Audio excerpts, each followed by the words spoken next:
Hi learners. അപ്പോ ഇന്ന് നമ്മൾ ഡിസ്കസ് ചെയ്യാൻ പോകുന്നത് നമ്മളുടെ സെയിൽസ് മാനേജ്മെന്റിലെ ഫസ്റ്റ് ബ്ലോക്കിലെ തന്നെ രണ്ടാമത്തെ യൂണിറ്റ് ആണ്, അതായത് ഡൈവേഴ്സിറ്റി ഓഫ് സെല്ലിംഗ് സിറ്റുവേഷൻസ്. അപ്പൊ ഇവിടെ നമുക്ക് ഈ ഒരു യൂണിറ്റിന്റെ സ്ട്രക്ചർ എന്ന് പറയുമ്പോൾ എന്തൊക്കെ കാര്യങ്ങൾ ഇവിടെ പഠിക്കാനുണ്ട്? The growing importance of personal selling, അല്ലെ, പേഴ്സണൽ സെല്ലിങ്ങിനെ പറ്റിയിട്ട് പഠിക്കാനുണ്ട്. പിന്നെ situations conductive to personal selling, changing role of sales persons, type of personal selling, classification of personal selling approaches, diversity of selling situations, qualities and skills of an effective salesperson, nature of activities in sales situations. ഇത്രയും കാര്യങ്ങളാണ് നമുക്ക് ഈ ഒരു യൂണിറ്റിൽ discuss ചെയ്യാനായിട്ടുള്ളത്. നമുക്ക് ഓരോന്നായിട്ട് നോക്കാം. First നോക്കാനുള്ള എന്താ? Growing importance of personal selling. Personal സെല്ലിങ്ങിന്റെ ഗ്രോയിങ് ഇമ്പോർട്ടൻസിലോട്ട് പോകുന്നതിന് മുന്നേ നമുക്ക് ആദ്യം എന്താ മനസ്സിലാക്കാനുള്ളത്? എന്താണ് പേഴ്സണൽ സെല്ലിംഗ് എന്ന് മനസ്സിലാക്കാനുണ്ട്, അല്ലെ? അപ്പൊ പേഴ്സണൽ സെല്ലിംഗ് എന്താന്ന് നമുക്ക് എല്ലാവർക്കും അറിയാം. അപ്പൊ ആ ഒരു വേർഡിൽ തന്നെ ഉണ്ടല്ലേ പേഴ്സണൽ സെല്ലിംഗ്. അതായത് നേരിട്ട് നമ്മളിപ്പോ ഒരു റിയൽ ലൈഫ് സിറ്റുവേഷൻ നോക്കിയാല് നമ്മളിപ്പോ ഒരു ഷോപ്പിലോ അല്ലെങ്കിൽ ഒരു കടയിലൊക്കെ പോകുന്ന സമയത്ത് ആ ഒരു സെയിൽസ് പേഴ്സൺസ് നേരിട്ട് നമുക്ക് ഈ ഒരു സാധനമൊക്കെ വിൽക്കാറുണ്ട്, അല്ലെ? നമുക്ക് അവരാണ് നേരിട്ട് ആ നിൽക്കുന്ന സെയിൽസ് പേഴ്സൺസ് ആണ് നമുക്ക് ഈ ഒരു പ്രോഡക്റ്റിനെ പറ്റിയിട്ടും എല്ലാ ഡീറ്റെയിൽസും നമ്മളോട് പറഞ്ഞു തരുന്നത്. സോ അവരവിടെ എന്താ ചെയ്യുന്നത്? ഒരു പേഴ്സണൽ സെല്ലിംഗ് ആണ്, അല്ലെ? കാരണം നേരിട്ടാണ്. So face to face selling ആണ് അവിടെ. അപ്പൊ നേരിട്ട് ആ ഒരു സെയിൽസ് പേഴ്സൺ നമുക്ക് ആ ഒരു പ്രോഡക്റ്റ് വിൽക്കുന്നതിനെ നമുക്ക് എന്ത് പറയാം? പേഴ്സണൽ സെല്ലിംഗ് എന്ന് പറയാം. ഇപ്പോൾ പേഴ്സണൽ സെല്ലിംഗിന്റെ ഇമ്പോർട്ടൻസിലോട്ട് വരുമ്പോൾ നമുക്ക് നോക്കാനുള്ളത് എന്താ? നമ്മുടെ ഇന്ത്യൻ കോണ്ടെക്സ്റ്റിൽ എന്തൊക്കെയായിരുന്നു ഈ ഒരു പേഴ്സണൽ സെല്ലിങ്ങിലോട്ട് പേഴ്സണൽ സെല്ലിങ്ങിന് ഇത്രയും ഇമ്പോർട്ടൻസ് വരാനുള്ള കാരണങ്ങൾ എന്തൊക്കെയാന്ന് നോക്കിക്കഴിഞ്ഞാൽ നോക്കാം. ഫസ്റ്റ് പറഞ്ഞേക്കുന്നത് എന്താ? നമ്മളുടെ ഈ ഒരു പേഴ്സണൽ സെല്ലിങ് അല്ലെങ്കിൽ ആ ഒരു സെല്ലിംഗ് എന്ന് പറയുന്ന ഒരു കാര്യം, അല്ലെ, സെയിൽസ് എന്ന് പറഞ്ഞൊരു കാര്യത്തിനെ കുറച്ചും കൂടി വൈഡ് ആക്കാൻ വേണ്ടിയിട്ട് കമ്പനീസ് കൊണ്ടുവന്ന ഒരു പുതിയ സ്ട്രാറ്റജി ആയിരുന്നു ഈ പറഞ്ഞിരിക്കുന്ന പേഴ്സണൽ സെല്ലിംഗ് എന്ന് പറയുന്നത്. ഇപ്പൊ നമുക്കറിയാം അഡ്വർടൈസ്മെന്റ് എന്നൊക്കെ പറയുമ്പോൾ ഒരുപാട് പൈസ ചെലവാകുന്ന കാര്യമാണ്, അല്ലെ? ഇപ്പം നമ്മൾ ഈ ടിവിയിലും ഒക്കെ അഡ്വർടൈസ്മെന്റ്സ് ഇടുമ്പോൾ എന്താണ് അവിടുത്തെ പ്രശ്നം? അവിടെ എന്തായിരുന്നു? നമുക്ക് ഒരുപാട് ഫണ്ട് ഒരുപാട് പോകുന്നുണ്ട്, അല്ലെ? എക്സ്പെൻസീവ് ആണ്. സോ ആ ഒരു എക്സ്പെൻസീവ് ആയിട്ടുള്ള ഒരു അഡ്വർടൈസ്മെന്റ്സിനെ ഒന്നും അഫോർഡ് ചെയ്യാൻ പറ്റാത്ത കമ്പനീസ് എന്താ നടത്തുന്നത്? ചെയ്യും പേഴ്സണൽ സെല്ലിംഗിലായിരിക്കും ഇമ്പോർട്ടൻസ് കൊടുക്കുന്നത്. കാരണം അവർക്ക് എന്ത് ചെയ്യാം? ഇപ്പൊ ഒരു സെയിൽസ്മാനെ അവർക്ക് ജോലിക്ക് നിർത്താം, അല്ലെ? അപ്പൊ അവർക്ക് എന്ത് കൊടുത്താൽ മതി? നമ്മൾ എല്ലാ മാസവും സാലറി കൊടുത്താൽ മതി. പക്ഷെ നമുക്ക് ഇപ്പൊ ഒരു അഡ്വർടൈസ്മെന്റ് എന്നൊക്കെ പറയുമ്പോൾ ഒരുപാട് എക്സ്പെൻസീവ് ആയിട്ടുള്ള ഒരു മീഡിയ ആണ്. സോ അത് അഫോർഡ് ചെയ്യാൻ പറ്റാത്ത കമ്പനീസ് ആണ് കൂടുതലും ഈ പറഞ്ഞിരിക്കുന്ന പേഴ്സണൽ സെല്ലിങ്ങിലോട്ട് വന്നിട്ടുള്ളത്. നമുക്കറിയാം ചില കേസസിലൊക്കെ ചില പ്രോഡക്റ്റിന്റെ ഒക്കെ കേസിൽ നമുക്ക് ഈ ഒരു അഡ്വർടൈസ്മെന്റ്സ് അല്ല കുറച്ചും കൂടി നമുക്ക് റിലയബിൾ ആയിട്ടുള്ളത് നേരിട്ടൊരു സെയിൽസ് പേഴ്സൺ പറഞ്ഞു തരുമ്പോഴായിരിക്കും, അല്ലെ? പക്ഷെ കസ്റ്റമർ നമ്മളൊരു കടയിൽ പോകുന്ന സമയത്തും കുറച്ചൊരു എക്സ്പെൻസീവ് ആയിട്ടുള്ള സാധനങ്ങളൊക്കെ ആണെങ്കിൽ അവിടെ ഒരു സെയിൽസ് പേഴ്സൺ നിന്ന് അതിന്റെ എല്ലാ ഡിഫക്റ്റുകളും അല്ലെങ്കിൽ അതിന്റെ നെഗറ്റീവ്സും പോസിറ്റീവ്സും ഒക്കെ പറഞ്ഞു തരുമ്പോഴാണ് നമുക്കൊരു റിലയബിലിറ്റി വരുന്നത്. സോ അതിനും എന്താണ്? പേഴ്സണൽ സെല്ലിംഗ് ആയിരിക്കും കുറച്ചും കൂടി ഇമ്പോർട്ടൻസ്. പിന്നെ പറയുന്നുണ്ട് എന്താ? Low level of literacy and lack of adequate consumer education, അല്ലെ? ഇപ്പം എല്ലാ കൺസ്യൂമേഴ്സും എല്ലാ പ്രോഡക്റ്റിനെ പറ്റിയിട്ടും എല്ലാം അറിയാവുന്ന ആൾക്കാരായിരിക്കണം എന്നില്ല. സോ അവർക്കൊക്കെ ഈ ഒരു പേഴ്സണൽ സെല്ലിംഗ് കൂടുതലായിട്ട് ഹെൽപ്ഫുൾ ആയിരിക്കും, അല്ലെ? ഒരു സാധനം വാങ്ങാനൊക്കെ പോകുമ്പോൾ ഇപ്പം നോർമലി ഒരു റൂറൽ മാർക്കറ്റിലൊക്കെ ആണെങ്കിൽ അവിടുത്തെ കൺസ്യൂമേഴ്സ് എന്നൊക്കെ പറയുമ്പോൾ ഒരുപാട് എഡ്യൂക്കേഷൻ ഇല്ലാത്തവരായിരിക്കും. സോ അവർക്കൊക്കെ നേരിട്ടൊരാള് പേഴ്സണൽ സെല്ലിംഗ് പോലെ ഇപ്പൊ ഒരാൾ നേരിട്ട് നിന്നൊരു പ്രോഡക്റ്റിനെ പറ്റിയൊക്കെ പറഞ്ഞു കൊടുക്കുവാണെങ്കിൽ അവർക്ക് കുറച്ചും കൂടെ സിമ്പിൾ ആയിട്ട് മനസ്സിലാകും.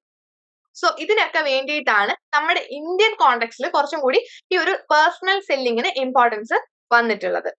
ഓക്കെ, നമുക്ക് നോക്കാം situations conductive for personal selling. Situation conductive for personal selling എന്ന് പറയുമ്പോൾ നമുക്ക് ഓരോ സിറ്റുവേഷൻ ഉണ്ട്, അല്ലെ? പേഴ്സണൽ സെല്ലിങ്ങിന് ഇമ്പോർട്ടൻസ് വരുന്ന ഓരോരോ സിറ്റുവേഷൻസും നോക്കണം. ഫസ്റ്റ് പറഞ്ഞ എന്താ? Product situation. പ്രോഡക്റ്റ് സിറ്റുവേഷൻ എന്ന് പറയുമ്പോൾ അവിടെ എന്തൊക്കെ കാര്യങ്ങളാണ് ഉള്ളത്? Product is of high unit value like xeroxing machine, computers. ഇപ്പൊ ഒരു നമ്മൾ നേരത്തെ പറഞ്ഞു ഹൈ വാല്യൂ അല്ലെങ്കിൽ ഹൈ പ്രൈസ്ഡ് പ്രോഡക്റ്റ് ഒക്കെ ആണെങ്കിൽ അവിടെയൊക്കെ എന്താണ്? പേഴ്സണൽ സെല്ലിങ്ങിനായിരിക്കും കുറച്ചും കൂടി ഇമ്പോർട്ടൻസ് കൊടുക്കേണ്ടത്. അതുപോലെ പ്രോഡക്റ്റ് എന്ന് പറയാം, ഒരു പ്രോഡക്റ്റ് അതിന്റെ ഇൻട്രൊഡക്ടറി സ്റ്റേജിലാണ് നിൽക്കുന്നത്. അതായത് ഒരു എസ്റ്റാബ്ലിഷ്ഡ് പ്രോഡക്റ്റ് ഒന്നും അല്ല. ഇപ്പം പുതിയതായിട്ട് ഒരു കമ്പനി ഒരു പ്രോഡക്റ്റ് കൊണ്ടുവന്നു. അപ്പൊ ഈ ഒരു കമ്പനി പുതിയതായിട്ടൊരു പ്രോഡക്റ്റ് കൊണ്ടുവന്ന് ആ ഒരു മാർക്കറ്റിലോട്ട് കൊണ്ടുവരുമ്പോ തന്നെ ഇപ്പൊ ഒരു അഡ്വർടൈസ്മെന്റ്സ് ഒക്കെ ആണെങ്കിൽ ആ ഒരു കസ്റ്റമേഴ്സിന് ഒരു റിലയബിലിറ്റി അതിൽ ഉണ്ടാവത്തില്ല. പക്ഷെ അവിടെ ഒരു പേഴ്സണൽ സെല്ലിംഗ് കൂടി ഉണ്ടെങ്കിൽ, ഇപ്പൊ ഒരാൾ നേരിട്ട് നിന്ന് നമുക്ക് ഈ ഒരു പ്രൊഡക്റ്റിനെ പറ്റിയിട്ടൊക്കെ പരിചയപ്പെടുത്തിയാൽ കുറച്ചും കൂടി അതിനെന്താവും ഡിമാൻഡ് നമുക്ക് ക്രിയേറ്റ് ചെയ്യാനായിട്ട് പറ്റും. Then product require personal attention to match specific consumer needs like insurance policy. നമ്മൾ പറഞ്ഞു കുറച്ചും കൂടി പേഴ്സണൽ അറ്റൻഷൻ വേണ്ടി വരുന്ന തരത്തിലുള്ള പ്രോഡക്റ്റുകൾ ഉണ്ടല്ലേ, നമുക്കറിയാം. ഇപ്പൊ ഇൻഷുറൻസ് പോളിസി ഒക്കെ ആണെങ്കിൽ അവിടെയൊക്കെ എന്താണ് കുറച്ചും കൂടി ഒരു പേഴ്സണൽ അറ്റൻഷൻ വേണം അല്ലേ. കാരണം നമുക്കിപ്പം ഒരു പോളിസി ഒക്കെ എടുക്കാൻ പോകുന്ന സമയത്ത് നമുക്കൊരാൾ നിന്ന് ആ പോളിസിയെ പറ്റിയിട്ടൊക്കെ ഡീറ്റെയിൽഡ് ആയിട്ട് പറഞ്ഞു തരുവാണെങ്കിൽ നമുക്ക് എന്താകും, കുറച്ചും കൂടി അതിലൊരു വിശ്വാസം വരും അല്ലെ, കുറച്ചും കൂടി റിലയബിൾ ആയിരിക്കും. Product requires demonstration. ഇപ്പൊ കൂടുതലും ഈ ഡെമോൺസ്ട്രേഷൻ ഒക്കെ വേണ്ടുന്ന തരത്തിലുള്ള പ്രോഡക്റ്റുകൾ, അത് ഇൻഡസ്ട്രിയൽ പ്രോഡക്റ്റ് നമുക്ക് പറയാം. അപ്പോൾ ആ പ്രോഡക്റ്റുകൾക്കും എന്താണ് പേഴ്സണൽ സെല്ലിംഗ് ആയിരിക്കും കുറച്ചും കൂടി സ്യൂട്ടബിൾ ആയിട്ടുള്ളത്. അതുപോലെ ആഫ്റ്റർ സെയിൽ സർവീസ് വേണ്ടുന്ന പ്രോഡക്റ്റുകളാണെങ്കിലോ അങ്ങനെ, അല്ലെങ്കിൽ ഒരു ബ്രാൻഡ് അത്രയും എസ്റ്റാബ്ലിഷ്ഡ് ബ്രാൻഡ് അല്ല, അങ്ങനെയൊക്കെ ഉള്ള പ്രോഡക്റ്റുകൾക്ക് കൂടുതലും നമുക്ക് പേഴ്സണൽ സെല്ലിംഗ് ആണ് പ്രിഫർ ചെയ്യാനായിട്ട് പറ്റുന്നത്. ഇനി നമുക്ക് നോക്കാം മാർക്കറ്റ് സിറ്റുവേഷൻ. മാർക്കറ്റ് സിറ്റുവേഷനിലോട്ട് വരുമ്പോൾ നമുക്ക് ഈ ഒരു പേഴ്സണൽ സെല്ലിങ്ങിനെ മാർക്കറ്റ് സിറ്റുവേഷനിൽ എപ്പോഴൊക്കെയാണ് നമുക്ക് യൂസ് ചെയ്യാനായിട്ട് പറ്റുന്നത്? Company selling to a small number of large size buyers. അതായത് നമ്മൾ ഈ ഒരു കമ്പനി വിൽക്കുന്നത് ആ ഒരു മാർക്കറ്റ് എന്ന് പറയുന്നത് ലാർജ് സൈസ് ബയേഴ്സ് ആണ്. പക്ഷെ നമ്പർ ഓഫ് ബയേഴ്സ് കുറവായിരിക്കാം, പക്ഷെ അവര് ആ ഒരു സൈസ് ലാർജ് ആണ്. അതായത് അവരുടെ ബൈങ് എന്ന് പറയുന്നത് കുറച്ചും കൂടി എക്സ്പെൻസീവ് ആയിട്ടുള്ള ബൈങ് ഒക്കെ ആണ്. അങ്ങനെയാണെങ്കിൽ അവിടെ നമുക്ക് എന്ത് യൂസ് ചെയ്യാം? പേഴ്സണൽ സെല്ലിംഗ് യൂസ് ചെയ്യാം. Then company sells in a small local market or in government or institutional market. ഇപ്പൊ ഒരു ചെറിയ ലോക്കൽ മാർക്കറ്റിലോ അല്ലെങ്കിൽ ഒരു ഗവൺമെന്റ് അല്ലെങ്കിൽ ഇൻസ്റ്റിറ്റ്യൂഷണൽ മാർക്കറ്റിലൊക്കെയാണ് കമ്പനി സെല്ല് ചെയ്യുന്നതെങ്കിലും നമുക്ക് പേഴ്സണൽ സെല്ലിംഗ് ആയിരിക്കും കുറച്ചും കൂടി സ്യൂട്ടബിൾ ആയിട്ടുള്ളത്. Then decide middlemen or agents are not available. അതായത് ഇപ്പൊ നമുക്ക് അവിടെ ഏജന്റോ മിഡിൽമെനോ ഒന്നും അവൈലബിൾ അല്ലാത്തൊരു സിറ്റുവേഷനിലും നമുക്ക് ആ ഒരു മാർക്കറ്റിൽ നേരിട്ട് എന്ത് ചെയ്യാം? കമ്പനി നേരിട്ട് പേഴ്സണൽ സെല്ലിംഗ് നടത്താം. ലാസ്റ്റ്ലി പറഞ്ഞേക്കുന്നത് എന്താണ്? Indirect channel of distribution is used for selling to merchant middlemen only. നമ്മൾ നേരത്തെ പറഞ്ഞ പോലെ തന്നെയാണ്, മിഡിൽമെനോ ഏജന്റ്സോ ഒന്നും ഇല്ലാത്തൊരു സിറ്റുവേഷനിലും നമുക്ക് എന്ത് ചെയ്യാനായിട്ട് പറ്റും? പേഴ്സണൽ സെല്ലിംഗിലായിരിക്കും കുറച്ചും കൂടി ഇമ്പോർട്ടൻസ് കൊടുക്കുന്നത്. കമ്പനി സിറ്റുവേഷൻ ആണ് നമുക്ക് നെക്സ്റ്റ് നോക്കാനുള്ളത്. അപ്പം കമ്പനി, അതായത് നമുക്ക് ഈ ഒരു കമ്പനി സിറ്റുവേഷനിലോട്ട് വരുമ്പോൾ പേഴ്സണൽ സെല്ലിംഗ് കുറച്ചും കൂടി റെലവെന്റ് ആയിട്ടുള്ളത് ഏതൊക്കെ കേസിലാണ്? Company is not in a position to identify and make use of suitable non personal communication media. നമ്മൾ ആദ്യം പറഞ്ഞ പോലെ തന്നെയാണ്, ആ ഒരു കമ്പനി അവർക്കൊരു നോൺ പേഴ്സണൽ മീഡിയ, അതായത് ഇപ്പൊ നമുക്ക് അഡ്വർടൈസ്മെന്റ്സ് ഒക്കെ പറയാം അല്ലെ, ഈ പറഞ്ഞിരിക്കുന്ന ഒരു മീഡിയ ഒന്നും യൂസ് ചെയ്യാനുള്ള അല്ലെങ്കിൽ അതിനുള്ള ഒരു പൊസിഷനിലോട്ട് ആ കമ്പനി എത്തിയിട്ടില്ലെങ്കിൽ അവർക്ക് ഈ ഒരു പേഴ്സണൽ സെല്ലിംഗ് ആയിരിക്കും യൂസ് ചെയ്യാനായിട്ട് പറ്റുന്നത്. That a company can afford to have a large and regular advertising outlay. നമ്മൾ ഫസ്റ്റ് പറഞ്ഞ കാര്യം തന്നെ, അത്രയും വലിയ അല്ലെങ്കിൽ ഇപ്പൊ അഡ്വർടൈസ്മെന്റ്സ് എന്ന് പറഞ്ഞാൽ ഒരു ദിവസം അഡ്വർടൈസ് ചെയ്താൽ പോരാ അല്ലെ. നമുക്കറിയാം ഇപ്പൊ നമ്മൾ ടിവിയിലൊക്കെ പരസ്യങ്ങൾ കാണാറുണ്ട്. സോ എന്നും റെഗുലർ ആയിട്ടാണ് ആ ഒരു അഡ്വർടൈസ്മെന്റ്സ് വരുന്നത്. സോ അങ്ങനെ റെഗുലർ അഡ്വർടൈസ്മെന്റ് ഒന്നും അഫോർഡ് ചെയ്യാൻ പറ്റാത്ത കമ്പനീസ് ആണെങ്കിലും അവർക്ക് പേഴ്സണൽ സെല്ലിംഗിൽ അവർക്ക് എന്ത് ചെയ്യാനായിട്ട് പറ്റും? അവിടെ യൂസ് ചെയ്യാനായിട്ട് പറ്റും. സോ ഇനി നമുക്ക് നോക്കാനുള്ളതാണ് consumer behaviour situation. Consumer behaviour സിറ്റുവേഷനിൽ ഈ ഒരു കൺസ്യൂമറുടെ ബിഹേവിയർ വെച്ചിട്ട് നമുക്ക് ഈ ഒരു പേഴ്സണൽ സെല്ലിംഗിന് ഇമ്പോർട്ടൻസ് കൊടുക്കേണ്ടത് എപ്പോഴൊക്കെയാണ്? Purchases are valuable but infrequent. അതായത് നമ്മൾ നേരത്തെ പറഞ്ഞ കാര്യമാണ്, നമ്മുടെ പർച്ചേസസ് എന്ന് പറഞ്ഞാൽ വാല്യൂബിൾ ആണ്, അല്ലെങ്കിൽ കുറച്ചും കൂടെ ഹൈ പ്രൈസ്ഡ് പ്രൊഡക്റ്റ് ആയിരിക്കും, പക്ഷെ ഇൻഫ്രീക്വന്റ് ആണ് അല്ലെ. നമ്മൾ ഫ്രീക്വന്റ് ആയിട്ട് വാങ്ങാത്ത സാധനങ്ങളായിരിക്കും. ഇപ്പം നമ്മൾ നോർമലി ഒരു ഹൈ പ്രൈസ്ഡ് പ്രോഡക്റ്റ് ഒന്നും നമ്മൾ ഫ്രീക്വന്റ് പർച്ചേസ് നടത്താറില്ല അല്ലെ. നമ്മൾ ഫ്രീക്വന്റ് ആയിട്ട് വാങ്ങുന്ന അല്ലാത്ത ഹൈ പ്രൈസ്ഡ് പ്രോഡക്റ്റുകളൊക്കെ ആണെങ്കിൽ അവിടെ പേഴ്സണൽ സെല്ലിംഗിനായിരിക്കണം importance. Then consumer needs instant answers to his questions. അതായത് ഒരു കൺസ്യൂമറിന് ഒരു സാധനം വാങ്ങാൻ വരുന്ന സമയത്ത് അവരുടെ ക്വസ്റ്റ്യൻസിന് ഇൻസ്റ്റന്റ് ആയിട്ടുള്ള ആൻസേഴ്സ് കിട്ടണം. അങ്ങനെയാണെങ്കിലും അവിടെ നമുക്ക് പേഴ്സണൽ സെല്ലിംഗ് മാത്രമേ എംപ്ലോയ് ചെയ്യാനായിട്ട് പറ്റുള്ളൂ. കാരണം ഒരു അഡ്വർടൈസ്മെന്റ് മീഡിയാസോ ഒന്നും നമുക്ക് അങ്ങനെ ഒരു ഇൻസ്റ്റന്റ് ആൻസേഴ്സ് കിട്ടുന്ന രീതിയിൽ വരുന്നില്ല. സോ അവിടെയും പേഴ്സണൽ സെല്ലിംഗിനാണ് ഇമ്പോർട്ടൻസ് കൊടുക്കേണ്ടത്. Then consumer requires persuasion and follow up in the face of competitive pressures. ഇപ്പൊ കൺസ്യൂമേഴ്സിന് ഒരു ഫോളോ അപ്പ് വേണം അല്ലെ, ഇപ്പൊ ആഫ്റ്റർ സെയിൽ സർവീസ് ഒക്കെ വേണം. ആ ഒരു സിറ്റുവേഷനിലും നമുക്ക് പേഴ്സണൽ സെല്ലിംഗിനായിരിക്കണം ഇമ്പോർട്ടൻസ് കൊടുക്കേണ്ടത്. ഇനി നമുക്ക് നോക്കാനുള്ളത് the changing role of sales persons. Changing role of sales persons എന്ന് പറയുമ്പോൾ എന്താ പറഞ്ഞേക്കുന്നത്? ഇപ്പം ഈ ഒരു സെയിൽസ് പേഴ്സൺസിന്റെ ഒരു ചേഞ്ചിങ് റോളിൽ നമുക്ക് ഒരുപാട് സ്ട്രാറ്റജീസ് പഠിക്കാനുണ്ട്. ഇപ്പം സെല്ലിംഗ് സ്ട്രാറ്റജീസും അവിടെ എന്തൊക്കെ ആക്ടിവിറ്റീസ് ആണ് നമ്മൾ യൂസ് ചെയ്യുന്നത് സ്ട്രാറ്റജീസ് നോക്കിയാൽ ഫസ്റ്റ് സ്ട്രാറ്റജി എന്താണ്? ബിസിനസ് മാനേജ്മെന്റ് നമ്മൾ ഓൾറെഡി എപ്പോഴും കേട്ടിട്ടില്ല, നമുക്ക് ഫെമിലിയർ ആയിട്ടുള്ള ഒരു ടേം ആണ് അല്ലെ ബിസിനസ് മാനേജ്മെന്റ്. ബിസിനസ് മാനേജ്മെന്റ് സ്ട്രാറ്റജിയിൽ എന്തൊക്കെ കാര്യങ്ങളാണ് ആ ഒരു സ്ട്രാറ്റജിയിൽ നമ്മൾ ചെയ്യുന്നത്? Manage accounts and territory strategies as A strategic business unit, then investment time and expense in the most profitable opportunities.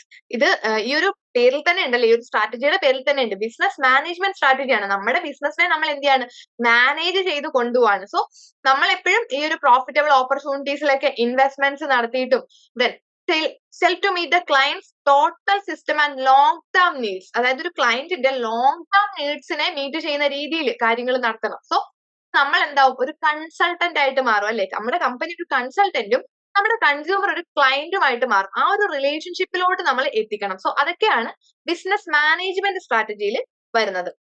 Next സ്ട്രാറ്റജിയാണ് client profit planning strategies.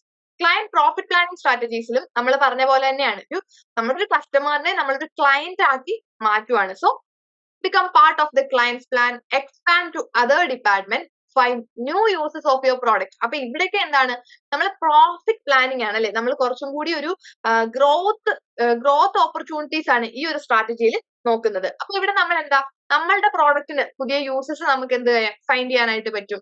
Then customer becomes A client, നമ്മുടെ customer നമ്മുടെ ഒരു client ആയിട്ട് മാറുവാണ് അല്ലെ. So നമ്മൾ ആ ഒരു client consultant relationship വെച്ചിട്ട് വേണം ആ ഒരു ബിസിനസ് കൊണ്ടുപോകാൻ. സോ ഈ ഒരു രീതിയിൽ കസ്റ്റമേഴ്സിന്റെ നീഡ്സ് ഫുൾഫിൽ ചെയ്യുന്ന രീതിയിൽ നമുക്ക് ഒരു ക്ലയന്റ് പ്രോഫിറ്റ് പ്ലാനിങ് സ്ട്രാറ്റജീസും കൊണ്ടുപോകാം. Then negotiation strategy. Negotiation strategy എന്ന് പറഞ്ഞാൽ നമുക്ക് ആ പേരിൽ തന്നെ ഉണ്ടല്ലേ, നെഗോഷിയേറ്റ് ചെയ്യുവാണ്. So product is adjusted to meet the customer needs. നമ്മളുടെ പ്രോഡക്റ്റിനെ കസ്റ്റമറിന്റെ നീഡ്സ് എത്രത്തോളം മീറ്റ് ചെയ്യുന്നു അത് വെച്ച് അഡ്ജസ്റ്റ് ചെയ്യണല്ലേ. ഇപ്പം നമുക്കറിയാം, നോർമലി ഒരു പ്രോഡക്റ്റ് ഒക്കെ നമ്മൾ ഇറക്കുന്ന സമയത്ത് ആ ഒരു പ്രോഡക്റ്റ് മാർക്കറ്റിലോട്ട് വന്നു കഴിഞ്ഞാൽ ഒരുപാട് അതിനെ പറ്റിയിട്ട് ഒരുപാട് നമുക്ക് എന്താ സജഷൻസ് ഒക്കെ കിട്ടാറുണ്ട് അല്ലെ. സോ ആ സജഷൻസ് ഒക്കെ വെച്ചിട്ട് നമ്മൾ ആ പ്രോഡക്റ്റിൽ മോഡിഫിക്കേഷൻസ് വരുത്തി വീണ്ടും അത് മാർക്കറ്റിൽ ഇറക്കും. സോ അവിടെയൊക്കെ എന്താ ചെയ്യുന്നത്, നമ്മുടെ പ്രോഡക്റ്റിനെ കൺസ്യൂമർ നീഡ് അനുസരിച്ച് നമ്മൾ അഡ്ജസ്റ്റ് ചെയ്യുവാണ് ചെയ്യുന്നത്. സോ ഇതൊക്കെയാണ് നെഗോഷിയേഷൻ സ്ട്രാറ്റജിയിൽ പറയുന്നത്. Then persuasion strategy. Persuasion strategy എന്ന് പറഞ്ഞാൽ representative try to fix the customers into the existing product mix by skillfully overcoming objections. ഇവിടെ പെർസുവേഷൻ, അതായത് നമ്മളുടെ എക്സിസ്റ്റിംഗ് പ്രോഡക്റ്റിൽ നമ്മുടെ കസ്റ്റമേഴ്സിനെ ഫിറ്റ് ചെയ്യാനായിട്ട് നമ്മൾ നോക്കുകയാണ് അല്ലെ. നമ്മൾ ഈ ഒരു കസ്റ്റമേഴ്സിന് എന്തെങ്കിലും ഒബ്ജെക്ഷൻസ് ഒക്കെ ഉണ്ടെങ്കിൽ അതിനെയൊക്കെ നമ്മൾ ഓവർകം ചെയ്തുകൊണ്ട് നമ്മൾക്ക് ഓൾറെഡി എക്സിസ്റ്റിംഗ് ആയിട്ടുള്ള ഒരു പ്രോഡക്റ്റ് മിക്സിലോട്ട് ഈ കസ്റ്റമേഴ്സിനെ ഫിറ്റ് ചെയ്യാൻ നോക്കുന്നതാണ് ഈ ഒരു പെർസുവേഷൻ സ്ട്രാറ്റജി. കമ്മ്യൂണിക്കേഷൻ സ്ട്രാറ്റജി ഉണ്ട് അല്ലെ. കമ്മ്യൂണിക്കേഷൻ സ്ട്രാറ്റജി എന്ന് പറഞ്ഞാൽ എന്താണ്, representative is A personal communicator providing product and service information close to the point of buying decision. ഇവിടെ കമ്മ്യൂണിക്കേഷൻ സ്ട്രാറ്റജി, അവിടെ നമ്മൾ എന്താ, ഈ ഒരു സെയിൽസ് റെപ്രസെന്റേറ്റീവ് എന്ന് പറയുന്നത് ഈ ഒരു കസ്റ്റമറിന് ഒരു പേഴ്സണൽ കമ്മ്യൂണിക്കേറ്റർ ആയിട്ട് തന്നെ നിൽക്കാം അല്ലെ. അങ്ങനെ നിന്നിട്ട് പ്രോഡക്റ്റിന്റെ ഫുൾ ഇൻഫർമേഷൻസ് കൊടുക്കാം.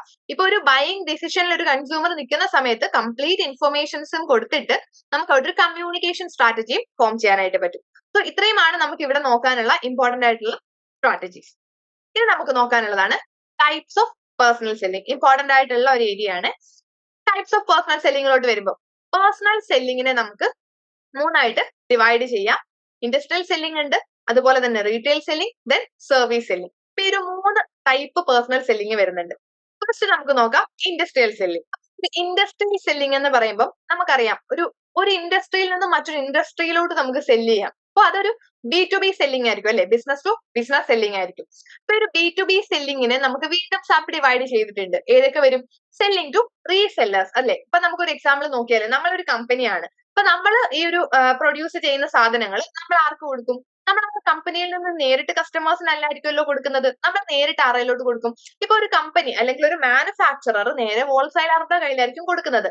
ദെൻ ഹോൾസെയിലർ ആയിരിക്കും അത് റീറ്റെയിലറുടെ കയ്യിൽ കൊടുക്കുന്നത്. ദെൻ റീറ്റെയിലർ ആർക്ക് കൊടുക്കും, കസ്റ്റമേഴ്സിന് കൊടുക്കും. അങ്ങനെയാണ് ആ ഒരു ഡിസ്ട്രിബ്യൂഷൻ ചാനൽ പോകുന്നത്. അപ്പൊ നമുക്ക് ഈ ഒരു B2B സെല്ലിംഗിൽ അല്ലെങ്കിൽ ഇൻഡസ്ട്രിയൽ സെല്ലിംഗിലെ ഫസ്റ്റ് കാറ്റഗറി എന്താ, സെല്ലിംഗ് ടു റീസെല്ലേഴ്സ്. അതായത് നമ്മൾ നേരിട്ട് എൻഡ് കസ്റ്റമേഴ്സിന് വിൽക്കാതെ റീസെല്ലേഴ്സിന് വിൽക്കും അല്ലെ. വീണ്ടും അത് സെയിൽ ചെയ്യാൻ ഉദ്ദേശിക്കുന്ന ആൾക്കാർക്ക് നമുക്ക് വിൽക്കാം.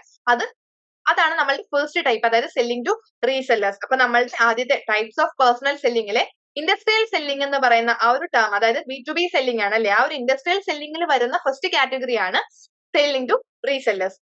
സെക്കൻഡ് കാറ്റഗറി എന്താ, selling to business users. Selling to business users എന്ന് പറയുമ്പോൾ നമ്മളുടെ ഒരു പ്രോഡക്റ്റ് അല്ലെങ്കിൽ നമ്മളുടെ ഔട്ട്പുട്ട് എന്ന് പറയുന്നത് മറ്റൊരു ബിസിനസിന്റെ ഇൻപുട്ട് ആയിരിക്കും. സോ നമ്മളുടെ കയ്യിൽ നിന്നും ഈ ഒരു പ്രോഡക്റ്റുകൾ മറ്റൊരു ബിസിനസ് ആയിരിക്കും വാങ്ങുന്നത്. അവരെന്ത് ചെയ്യും, ആ പ്രോഡക്റ്റ് ഉപയോഗിച്ച് അടുത്തൊരു പ്രോഡക്റ്റ് ഉണ്ടാക്കും. അതായിരിക്കും എൻഡ് യൂസേഴ്സിന് കൊടുക്കുന്നത്. അത് അവിടെയാണ് selling to business users. Next എന്താണ്, ഇൻസ്റ്റിറ്റ്യൂഷണൽ സെല്ലിംഗ്. ഇൻസ്റ്റിറ്റ്യൂഷണൽ സെല്ലിംഗ് എന്ന് പറയുമ്പോൾ നമ്മൾ ഈ ഒരു ഇൻസ്റ്റിറ്റ്യൂഷണൽ കസ്റ്റമേഴ്സ് നമ്മളുടെ കയ്യിൽ നിന്ന് വാങ്ങിക്കുന്ന പ്രോഡക്റ്റ് അവരുടെ ഡേ ടു ഡേ ഓപ്പറേഷൻസിൽ യൂസ് ചെയ്യാറുണ്ട്. സോ ഈ ഒരു നേരിട്ട് കൺസ്യൂമേഴ്സിന് കൊടുക്കാതെ ഇൻസ്റ്റിറ്റ്യൂഷണൽ സെല്ലേഴ്സിന് നമുക്ക് വിൽക്കാനായിട്ട് പറ്റും. അപ്പം ഇൻസ്റ്റിറ്റ്യൂഷണൽ ബയേഴ്സ് നമ്മളുടെ കയ്യിൽ നിന്നും ഈ ഒരു പ്രോഡക്റ്റ് വാങ്ങാറുണ്ട്.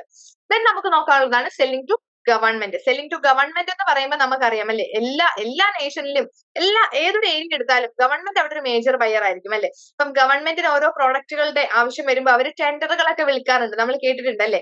സോ അതാണ് നമുക്ക് സെല്ലിംഗ് ടു ഗവൺമെന്റ് എന്ന് പറയുന്നത്. നെക്സ്റ്റ് നമുക്ക് നോക്കാനുള്ളതാണ്, നെക്സ്റ്റ് ഒരു ടൈപ്പ് ആണ് റീറ്റെയിൽ സെല്ലിംഗ്. റീറ്റെയിൽ സെല്ലിങ്ങിനെ പറ്റി നിങ്ങൾക്ക് ഫർദർ എക്സ്പ്ലനേഷന്റെ ആവശ്യമില്ല അല്ലെ. കാരണം എന്താ, റീറ്റെയിൽ സെല്ലിംഗ് എന്ന് പറഞ്ഞാൽ നമുക്ക് എല്ലാവർക്കും അറിയാം, അൾട്ടിമേറ്റ് കസ്റ്റമേഴ്സിന്റെ കയ്യിലോട്ട് ആ ഒരു പ്രോഡക്റ്റ് വിൽക്കുന്നതാണ് റീറ്റെയിൽ സെല്ലിംഗ്. അപ്പോ ഈ ഒരു റീറ്റെയിൽ സെല്ലിംഗ് എന്ന് പറയുമ്പോൾ നമ്മൾ എന്ത് ചെയ്യും, എൻഡ് കസ്റ്റമേഴ്സിന് നേരിട്ട് നമ്മൾ ഈ ഒരു പ്രോഡക്റ്റ് കൊടുക്കുന്നതാണ് retail selling. Then service selling. Service selling എന്ന് പറയുമ്പോൾ നമ്മൾ ഈ പറഞ്ഞ പോലെ പ്രോഡക്റ്റ് അല്ലായിരിക്കും, അവിടെ ഒരു സർവീസ് ആയിരിക്കും നമ്മൾ സെല്ല് ചെയ്യുന്നത്. സർവീസിന്റെ ഒക്കെ യൂണിക് ക്യാരക്ടറിസ്റ്റിക് ഒക്കെ നമ്മൾ ചെറിയ ചെറിയ ക്ലാസ്സുകളിൽ പഠിച്ചിട്ടുണ്ടല്ലേ. എന്തൊക്കെയായിരുന്നു, ഇൻടാഞ്ചിബിലിറ്റി, വേരിയബിലിറ്റി, പെരിഷബിലിറ്റി, സെപ്പറബിലിറ്റി, ഇതെല്ലാം നമ്മൾ പഠിച്ചതാണ്. സോ ഈ ഒരു പ്രോഡക്റ്റിന് പകരം അതൊരു സർവീസ് ആണ് സെല്ല് ചെയ്യുന്നതെങ്കിൽ അതിനെ നമുക്ക് എന്ത് പറയാം, സർവീസ് സെല്ലിംഗ് എന്ന് പറയാം. സോ ഇത്രയുമാണ് നമ്മളുടെ ഒരു പേഴ്സണൽ സെല്ലിംഗിന്റെ ടൈപ്സ് എന്ന് പറയുന്നത്. അപ്പൊ ഇനി നമുക്ക് നോക്കാനുള്ളത് classification of personal selling approaches. അതായത് പേഴ്സണൽ സെല്ലിംഗ് അപ്രോച്ചസ് നമുക്ക് പല രീതിയിൽ ക്ലാസിഫൈ ചെയ്യാനായിട്ട് പറ്റും. അപ്പോ ഒരു 5 അപ്രോച്ച് പറയുന്നുണ്ട്. ആ ഒരു 5 അപ്രോച്ച് ഏതൊക്കെയാണ്, stimulus response, mental States, need satisfaction, problem solving and consultative approach. അപ്പൊ ഈ ഒരു 5 അപ്രോച്ച് നോക്കുവാണെങ്കിൽ ഫസ്റ്റ് പറഞ്ഞേക്കുന്നത് stimulus response selling. Stimulus response selling എന്ന് പറയുമ്പോൾ നമ്മുടെ സെല്ലിംഗിന്റെ ഏറ്റവും സിംപ്ലസ്റ്റ് ഫോം ആണ് സ്റ്റിമുലസ് റെസ്പോൺസ് സെല്ലിംഗ്. അപ്പൊ ഇവിടെ എന്താ ചെയ്യുന്നത്, ഇവിടെ ഒരു കീ ഐഡിയ എന്ന് പറയുന്നത് എന്താണ്, here is the various stimuli can elicit predictable responses. അതായത് ഇപ്പം നമ്മൾ ഈ ഒരു പ്രോഡക്റ്റിനെ പറ്റിയിട്ട് കണ്ടിന്യൂസ് ആയിട്ട് ആ ഒരു സെയിൽസ്മാൻ ആ ഒരു കസ്റ്റമറിനോട് ഈ ഒരു പ്രോഡക്റ്റിനെ പറ്റി കണ്ടിന്യൂസ് ആയിട്ട് നമ്മളിപ്പം ബൈ ചെയ്യാൻ ഇൻട്രസ്റ്റ് ഉണ്ടോ എന്ന് കണ്ടിന്യൂസ് ആയിട്ട് ചോദിച്ചുകൊണ്ടിരിക്കുമ്പോൾ അവർ യെസ് എന്നൊരു ആൻസർ പറയും അല്ലെ. സോ അതാണ് സ്റ്റിമുലസ് റെസ്പോൺസ് സെല്ലിംഗ് എന്ന് പറയുന്നത്.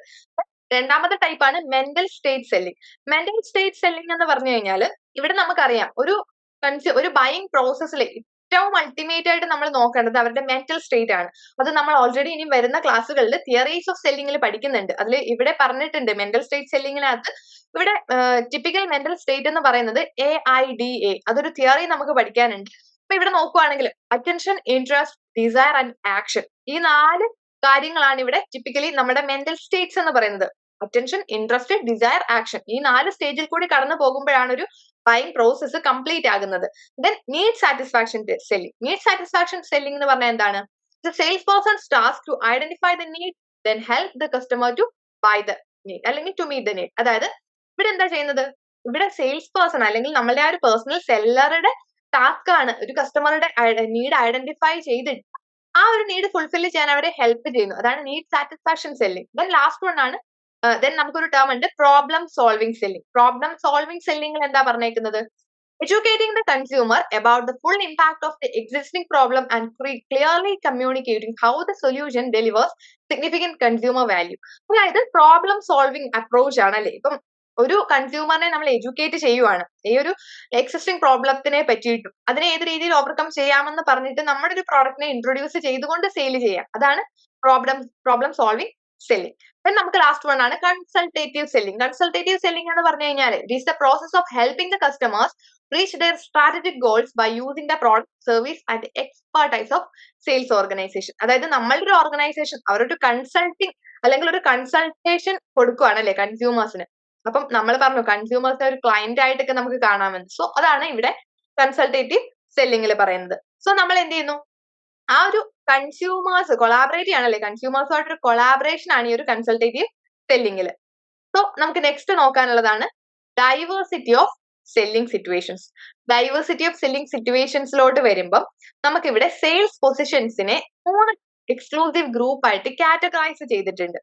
ഓരോ ഗ്രൂപ്പും നോക്കുവാണെങ്കിൽ ഗ്രൂപ്പ് എ എന്ന് പറഞ്ഞ എന്താണ്, service selling. Group B developmental selling and group C essentially developed but requiring unusual creativity. അപ്പൊ നമുക്ക് ഓരോന്നിനെ പറ്റിയിട്ടും ഡീറ്റെയിൽഡ് ആയിട്ട് നോക്കാനുണ്ട്. നമുക്ക് ഫസ്റ്റ് നോക്കാം ഗ്രൂപ്പ് എ എന്ന് പറഞ്ഞാൽ എന്താണ് സർവീസ് സെല്ലിംഗ് ആണ് അല്ലെ. ഇപ്പൊ ഈ ഒരു ഗ്രൂപ്പ് എയില് കുറച്ച് സബ് ഗ്രൂപ്പുകളും വരുന്നുണ്ട്. അപ്പൊ ഈ ഒരു സർവീസ് സെല്ലിംഗിൽ തന്നെ സബ് ഗ്രൂപ്പുകൾ വരുന്നുണ്ട്. ഫസ്റ്റ് പറഞ്ഞേക്കുന്നത് എന്താ ഡെലിവറി സെയിൽസ് പേഴ്സൺ. ആരാ ഈ ഡെലിവറി സെയിൽസ് പേഴ്സൺ? ഈ ഒരു ഡെലിവറി സെയിൽസ് പേഴ്സന്റെ പ്രൈമറി ആയിട്ടുള്ള ജോബ് എന്ന് പറഞ്ഞാൽ എന്താണ് ഡെലിവർ ദ പ്രോഡക്റ്റ് അല്ലെ. ആ ഒരു പ്രോഡക്റ്റ് ഡെലിവർ ചെയ്യുക, അതാണ് അവരുടെ ജോബ്. സോ ആ ഒരു പ്രോഡക്റ്റ് സെല്ല് ചെയ്യണം എന്നുള്ളത് അവരുടെ സെക്കൻഡറി റെസ്പോൺസിബിലിറ്റി ആയിരിക്കും. സോ ആ ഒരു പ്രോഡക്റ്റ് ഡെലിവർ ചെയ്യണം എന്ന് ആയിരിക്കും അവരുടെ ആ ഒരു ഡെലിവറി സെയിൽസ് പേഴ്സന്റെ പ്രൈമറി ജോബ് എന്ന് പറയുന്നത്. Then inside order taker. ഈ ഒരു ഇൻസൈഡ് ഓർഡർ ടേക്കർ എന്ന് പറഞ്ഞു കഴിഞ്ഞാല് നമ്മുടെ ഈ ഒരു ഓവർ ദ കൗണ്ടർ ആയിട്ട് നിൽക്കുന്ന, നമ്മുടെ ഒരു സെയിൽസിന് പുറത്ത് നിൽക്കുന്ന ഒരു റീറ്റെയിൽ സെയിൽസ് പേഴ്സണെ നമുക്ക് എന്ത് പറയാം ഇൻസൈഡ് ഓർഡർ ടേക്കർ എന്ന് പറയാം. സോ ഈ ഒരു ഇൻസൈഡ് ഓർഡർ ടേക്കർ എന്താ ചെയ്യുന്നത് കൺസ്യൂമർ നീഡ്സ് ഒക്കെ ഐഡന്റിഫൈ ചെയ്തിട്ട് ആ ഒരു നമുക്ക് അതനുസരിച്ച് നമ്മളുടെ ബിസിനസിന്റെ മാറ്റം വരുത്തുക അല്ലെ, നമ്മുടെ ബിസിനസിനെ ഒന്ന് മോഡിഫൈ ചെയ്യാം. അപ്പൊ അതാരാണ് ചെയ്യുന്നത് ഇൻസൈഡ് ഓർഡർ ടേക്കർ ആയിരിക്കും. ദെൻ ഔട്ട്സൈഡ് ഓർഡർ ടേക്കർ എന്ന് പറഞ്ഞാൽ ആരാണ് നമ്മൾ നേരത്തെ പറഞ്ഞതിന്റെ നേരെ ഓപ്പോസിറ്റ് ടേം ആയിട്ട് നമുക്ക് പറയാം അല്ലെ. ഇപ്പൊ ഒരു ഔട്ട്സൈഡ് ഓർഡർ ടേക്കർ എന്നൊക്കെ പറയുമ്പോൾ നിങ്ങൾക്ക് ഒരു എക്സാമ്പിൾ നോക്കിക്കഴിഞ്ഞാൽ ഇപ്പൊ ഒരു സോപ്പ് വിൽക്കുന്ന ഒരു സെയിൽസ് പേഴ്സൺ എന്ന് പറയുന്നത് ഒരു റീറ്റെയിലറെ കോൾ ചെയ്യുന്നത്, ഒരു റീറ്റെയിലറെ വിളിച്ചിട്ട് അതിന്റെ ഓർഡേഴ്സ് എടുക്കുന്നതായിരിക്കും ആ ഒരു ഔട്ട്സൈഡ് ഓർഡർ ടേക്കർ എന്ന് പറയുന്നത്. സോ നമ്മളിപ്പോ ഇൻഡിപെൻഡന്റ് ആയിട്ട് സെയിൽ ചെയ്യുന്ന സമയത്ത് നമ്മളൊരു റീറ്റെയിലറെ നമ്മൾ ഡിപ്പെൻഡ് ചെയ്തിട്ട് എന്ത് ചെയ്യുന്നു ആ ഒരു റീറ്റെയിലറെ വിളിച്ചിട്ട് നമ്മൾ എന്ത് ചെയ്യുന്നു ആ ഒരു ഓർഡർ എടുക്കുമ്പോൾ അതൊരു ഔട്ട്സൈഡ് ഓർഡർ ടേക്കർ എന്ന് പറയാം. ഇപ്പൊ ഒരു sales person from Eureka Forbes ഒക്കെ നമ്മൾ ഈ പറഞ്ഞിരിക്കുന്ന ഔട്ട്സൈഡ് ഓർഡർ ടേക്കറിന്റെ ആ ഒരു കാറ്റഗറിയിൽ വന്നിട്ടുള്ള ആൾക്കാരാണ്. മിഷനറി സെയിൽസ് പീപ്പിൾ എന്ന് പറയുമ്പോൾ ഓർഡർ ക്രിയേറ്റർ എന്നും പറയാം അല്ലെ. ഇവരെന്താ ചെയ്യുന്നത് ഇവർ ഒരു ഓർഡർ ക്രിയേറ്റ് ചെയ്യുന്ന ആൾക്കാരാണ്. നമുക്ക് എക്സാമ്പിൾ നോക്കിയാൽ മെഡിക്കൽ റെപ്രസെന്റേറ്റീവ്സ് ഒക്കെ മിഷനറി സെയിൽസ് പീപ്പിളിൽ വരുന്ന ആൾക്കാരാണ്.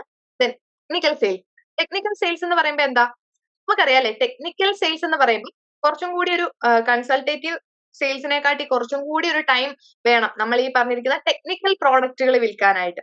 സോ നമുക്ക് ഈ ഒരു ടെക്നിക്കൽ സെയിൽസിലോട്ട് വരുമ്പോൾ നമുക്കറിയാം ഈ ഒരു ടെക്നിക്കൽ പർച്ചേസിംഗ് എന്നൊക്കെ പറയുമ്പോൾ അതൊരു ഒരാളുടെ ടെക്നിക്കൽ നോളജിനെ ഇൻഫ്ലുവൻസ് ചെയ്യുന്ന ഡിസിഷൻ. ടെക്നിക്കൽ പ്രോഡക്റ്റ് വരുമ്പോൾ നമ്മളിപ്പോ ഒരു കുറച്ചും കൂടി ടെക്നിക്കൽ ആയിട്ടുള്ള ഒരു പ്രോഡക്റ്റ് ഒക്കെ വാങ്ങുന്ന സമയത്ത് നമ്മൾക്ക് ആ ഒരു സെയിൽസ് പേഴ്സന്റെ അവരുടെ ഒരു ഒപ്പീനിയൻ നമ്മൾ ഹൈലി നമ്മൾ എന്താ റിലൈ ചെയ്യുന്നത് അല്ലെ. അവരുടെ ഒപ്പീനിയൻ ഒക്കെ നന്നായിട്ട് ചോദിച്ചിട്ടല്ലേ നമ്മളൊരു പ്രോഡക്റ്റ് ഒക്കെ വാങ്ങുന്നത്. കൂടുതലും ഈ ഒരു ടെക്നിക്കൽ ഏരിയാസിലോട്ട് വരുമ്പോൾ ടെക്നിക്കൽ സെയിൽസ് പേഴ്സൺ എന്ത് വേണം അവർ ഹൈലി ട്രെയിൻഡ് ആയിരിക്കണം, ആ ഒരു പ്രോഡക്റ്റിനെ പറ്റി ഫുൾ ഇൻഫർമേഷൻസും അറിയാവുന്ന ആളുകളായിരിക്കണം. ദെൻ നമുക്ക് നോക്കാനുള്ളത് കൊമേഴ്ഷ്യൽ സെയിൽസ് എന്ന് പറയുമ്പോൾ നമുക്കറിയാം ഒരു നോൺ ടെക്നിക്കൽ സെയിൽസ് ആയിരിക്കും അല്ലെ. ഇപ്പം ഹോൾസെയിൽ ഗുഡ്സിന്റെതോ ബിസിനസ് സർവീസസോ ഇതെല്ലാം കൊമേഴ്ഷ്യൽ സെയിൽസിൽ വരുന്ന ഒരു ഏരിയാസ് ആണ്. അപ്പൊ ഈ കൊമേഴ്ഷ്യൽ സെയിൽ എന്ന് പറയുമ്പോൾ നോൺ ടെക്നിക്കൽ ആയിട്ടുള്ള സെയിൽസ് എല്ലാം കൊമേഴ്ഷ്യൽ സെയിൽസിൽ വരും. സോ ഇത് നമുക്കറിയാമല്ലേ നമ്മൾ നോർമലി ഇപ്പം ഓർഡർ ടേക്കേഴ്സും എല്ലാവരും ഈ ഒരു കൊമേഴ്ഷ്യൽ സെയിൽസിൽ ഇൻക്ലൂഡ് ചെയ്യുന്ന ആൾക്കാരാണ്.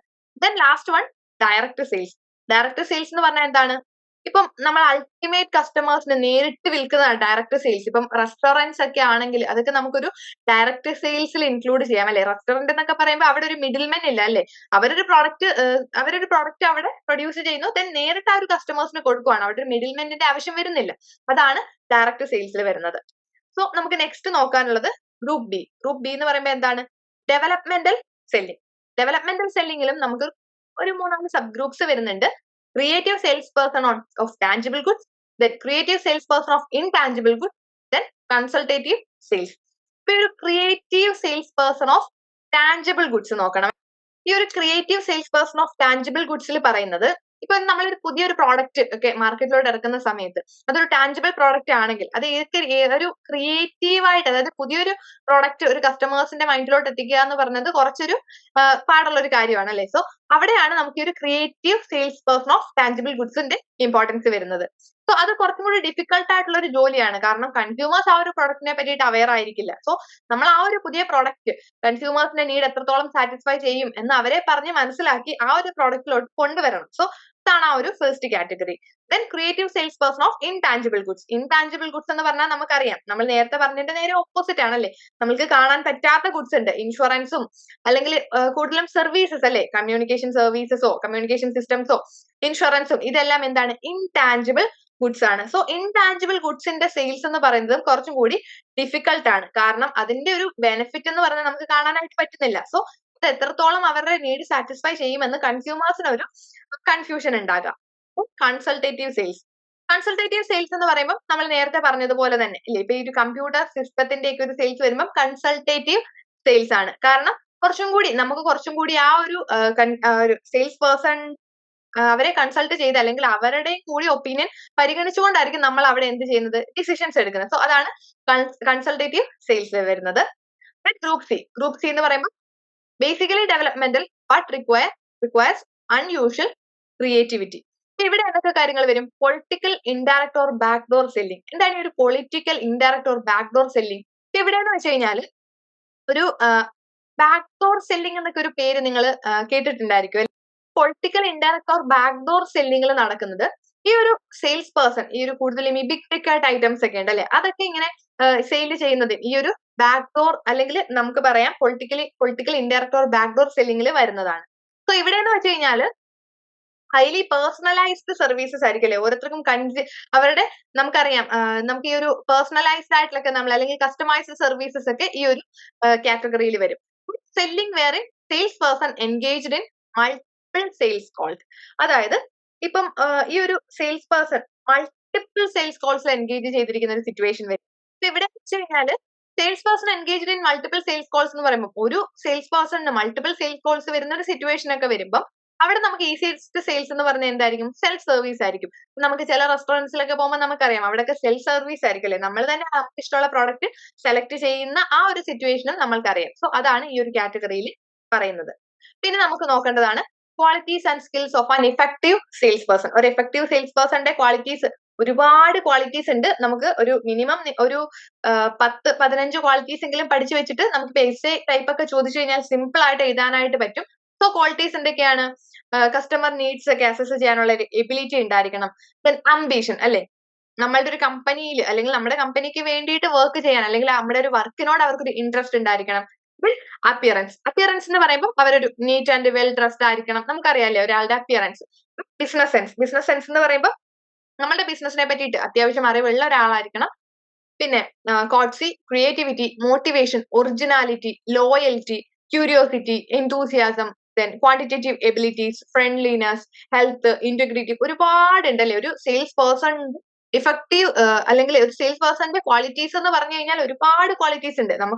ഒരു ലീഡറിന്റെ ക്വാളിറ്റീസ് ഒക്കെ നമ്മൾ ഓൾറെഡി പഠിച്ചിട്ടുണ്ടായിരിക്കും അല്ലെ മാനേജ്മെന്റിലൊക്കെ. സോ അതുപോലെ തന്നെയാണ് ഒരു സെയിൽസ് പേഴ്സന്റെ എസെൻഷ്യൽ ക്വാളിറ്റീസ് എന്ന് പറയുന്നത്. സോ ഈ പറഞ്ഞിരിക്കുന്ന എല്ലാ കാര്യങ്ങളും ബിസിനസിനെ പറ്റിയിട്ടൊരു ധാരണയുള്ളവരായിരിക്കണം, ക്രിയേറ്റിവിറ്റി ഉള്ളവരായിരിക്കണം, സെൽഫ് മോട്ടിവേറ്റഡ് ആയിരിക്കണം, ലോയൽ ആയിട്ടുണ്ടായിരിക്കണം, പിന്നെ ഇന്റഗ്രിറ്റി, ദെൻ നോളജ്, ബിസിനസിനെ പറ്റി അല്ലെങ്കിൽ ബിസിനസ് സിറ്റുവേഷൻസിനെ പറ്റി അത്യാവശ്യം നോളജ് ഉള്ള ആൾക്കാരായിരിക്കണം, പിന്നെ ഒറിജിനാലിറ്റി. എല്ലാ കാര്യങ്ങളിലും ഒരു കുറച്ച് നമുക്കൊരു ലീഡറിന്റെ ക്വാളിറ്റീസ് മാത്രമല്ല കേട്ടോ, അതിലും കുറച്ചും കൂടി കൂടുതൽ ക്വാളിറ്റീസ് ഉള്ള ഒരാളായിരിക്കണം നമ്മളുടെ ഒരു സെയിൽസ് പേഴ്സൺ എന്ന് പറയുന്നത്. ഓക്കെ, ഇനി നമുക്ക് nature of activities in sales situation. Nature of activities in sales situations എന്ന് പറയും. അപ്പൊ നമുക്കറിയാം ഒരാളുടെ ഒരു സെയിൽസ് പേഴ്സന്റെ ലൈഫില് ഇപ്പൊ ഒരാളുടെ ഒരു ഡേ എടുത്തു കഴിഞ്ഞാൽ ഒരുപാട് കാര്യങ്ങൾ കാണും അല്ലെ. ഇപ്പൊ ഒരുപാട് കോൾസ് അവർക്ക് വരാം, അല്ലെങ്കിൽ ഒരുപാട് കസ്റ്റമേഴ്സ് നേരിട്ട് വരാം, ഒരുപാട് കസ്റ്റമേഴ്സിനെ ഡീല് ചെയ്യേണ്ടി വരും. അപ്പൊ അങ്ങനെ ഒരുപാട് കാര്യങ്ങൾ ഒരുപാട് ആക്ടിവിറ്റീസ് സെയിൽസിൽ വരുന്നുണ്ട്. സോ അതിൽ കുറച്ച് ആക്ടിവിറ്റീസ് നോക്കുവാണെങ്കിൽ ഫസ്റ്റ് എന്തൊക്കെയാ? Problem solving activity of the കസ്റ്റമറുടെ പ്രോബ്ലം സോൾവിങ് അല്ലെ. കസ്റ്റമർ ഒരു നീഡ് കൊണ്ടുവരുമ്പോൾ ആ ഒരു നീഡിനെ നമ്മൾ ഏത് രീതിയിൽ നമുക്ക് സോൾവ് ചെയ്യാം, അല്ലെങ്കിൽ നമ്മളുടെ ഓരോ പ്രോഡക്റ്റിനെ പറ്റി പരിചയപ്പെടുത്തിയിട്ടും അല്ലെങ്കിൽ ആ ഒരു പ്രോഡക്റ്റിന്റെ യൂസേജിനെ പറ്റി അവെയർ അല്ലെങ്കിൽ അതൊക്കെ പറഞ്ഞു കൊടുത്തിട്ടും ഒക്കെ നമുക്ക് എന്ത് ചെയ്യാം, ഒരു കസ്റ്റമറുടെ പ്രോബ്ലം സോൾവ് ചെയ്യാനായിട്ട് പറ്റും. Then coordinating buyers and sellers activities. ഒരു സെയിൽസ് പേഴ്സൺ ആയിരിക്കും ബയറുടെയും സെല്ലറുടെയും ആക്ടിവിറ്റീസ് കോർഡിനേറ്റ് ചെയ്യുന്ന പേഴ്സൺ എന്ന് പറയുന്നത്. Then attending conventions.